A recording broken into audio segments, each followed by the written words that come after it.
ready for this? Yep. Okay, so very first posture. It's called face to face. Mm-hmm. This is where you lean in to just your partner.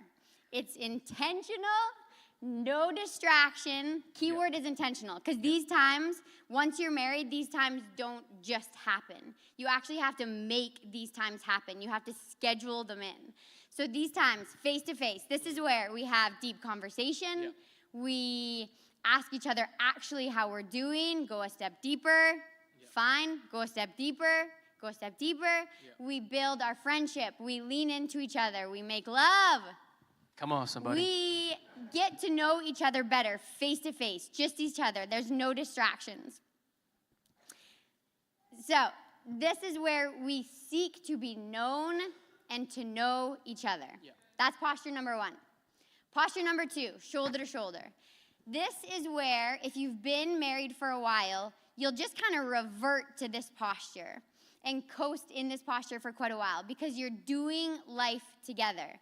For us, raising kids, serving in the church, having fun, hanging out with other people, I don't know, maintaining the house, cooking, grocery shopping. We're doing it shoulder to shoulder. We're together, but we're walking parallel to each other. Yeah. So we're walking in the same direction. Proximity-wise, we're pretty close to each other, but we actually don't even look at each other. Yeah. We're just walking forward. And so it can be deceiving because we're kind of shoulder to shoulder. We have a closeness here that we're more connected than we think. Yeah. Make sense? Yeah. Third posture. This is back to back.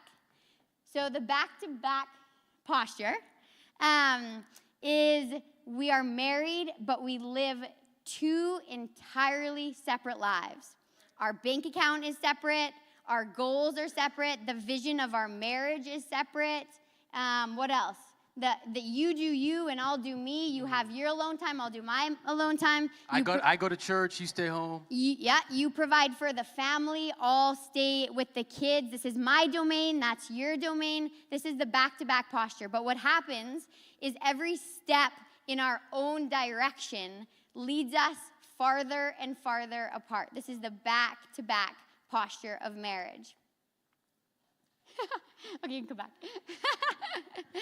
And what happens is we in the back-to-back posture, the more you walk forward, the more you lose, the easier it is to lose. You lose out on the intimacy. So every step you take a step farther from your spouse, pretty much. Okay, so let's we're going to lean into this just using our relationship as an example. And so, again, being transparent, we're working through stuff to make, we're not experts at marriage. And to be honest, most of what we're sharing is from the wisdom of others. Yeah, for sure. If we didn't have people above us that could speak into us, we'd be in trouble. Yeah. So for us, we were dating for almost 5 years. And, married without kids. We were dinks, come on, somebody. Dual income, no kids for, 2 years maybe, before we had kids. Yeah. And so when you don't have kids, your life is pretty face to face. It's easy, right? I'm just gonna, because we only have each other. So I can say, how you doing, how's life, da-da-da. Yeah. Now, if you know our story, and you need this, because this is where connection is built. Yeah. And the truth is, the connections I built 5 years ago are not sufficient for today. No, exactly. It's not how relationships work. Yeah. So what happens, though, in the last 5 years, so if you guys know our story, 5 years ago, we started this church. Come on, somebody. Kingdom Church, baby. And in that time frame, the last 5 years, we started a church, and we've had 4 kids because we don't waste time. So what has happened is life has naturally put us shoulder to shoulder. Yeah, yeah. Right? And come on, shoulder to shoulder. Yeah. And there's nothing wrong with shoulder to shoulder. No. Right? Because God has called us to this church. We are called to lead this place. God has called us to be parents. Yeah. Right? We have a mission. I believe I'm called by God to be the best father. She's to be the best mother she can possibly be. Yeah. And so there's nothing wrong with being shoulder to shoulder. No. Life will put you shoulder to shoulder. Yeah. And the truth is, if your relationship is you guys in your room looking at each other all day, you need to get some purpose in your life. Yeah. You need to get some direction. No, listen, you need to get some direction. Yeah. Because I can't just be like, how's your soul every minute of the day? I need to be on mission. Yeah, yeah. And I can tell you as a man, if I'm not on mission, I'm gonna be really, really low. Yeah. Because I need to be moving directionally. Yeah. But here's the truth, and this is where most of us get caught in marriage. We get stuck in that shoulder-to-shoulder posture. Yeah. It's good. And we think to ourselves, it's only a season. Once the kids grow up. Yeah. But so for us, here's what we didn't realize. We did not realize, and so learn from our mistakes. We did not realize the power of pre-decisions. Meaning decisions that you make in advance before life gets crazy. And so again, we used to go on dates. We would go out. When we're dual income, no kids, we go out when we want to go out. So it's easy. Yeah. But we never had a date night. We never had any of these pre-decisions. And so then when kids come, when a church comes, there's always something. Yeah. There's always something. And I can tell you, counseling people, we love to do it. It doesn't grow our intimacy. Like, you were so good back there, babe. Like, it doesn't, no. It's good because we're on mission. Yeah. But in order for us to grow in intimacy, we have to be face to face. Yeah. And so what we've realized, you can write this down, is that if something isn't scheduled, it isn't secure. Yeah. If it's not scheduled, it's not secure. And so if we don't schedule face-to-face time, whether that's date nights, whether that's weekends away together, and by weekends away, I don't mean with your kids. If these things aren't scheduled, they will not happen. And what you don't realize is when we don't have them, you are slowly falling apart. You're slowly breaking apart, and you're only shoulder to shoulder. Yeah. Is that making sense? Yeah.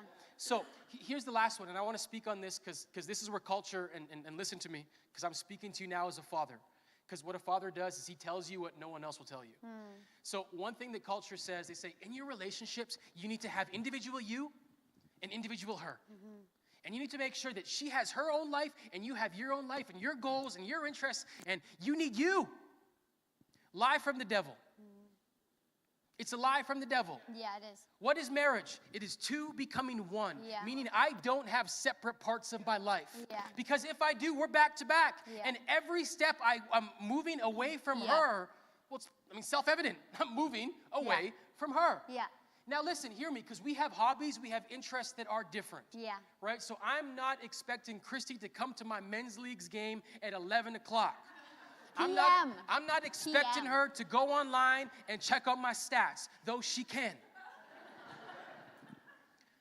What I am saying is that Note taken. even if there are particular things that we don't do together, they're still not separate. Yeah. I take a great interest in what she likes. Yeah. She takes a great interest in what I like. Yeah. I don't keep it separate. She needs to know that I hate what's happening at Marvel right now and how they're ruining all the movies. She needs to know about it because I care about it a lot. I watch videos on YouTube.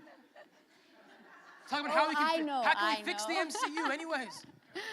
So she doesn't got to sit down and watch the whole 30-minute video, but I need to know what she cares about, and she needs to know what I care about, even if we're not necessarily doing them together always. Because I cannot have segmented parts of my life when I'm married. Yeah. Because any sort of division is giving grounds for the enemy to come in. Yeah. Yeah. Does that make sense? Yeah. Those are the three postures of marriage. Yeah. Chris,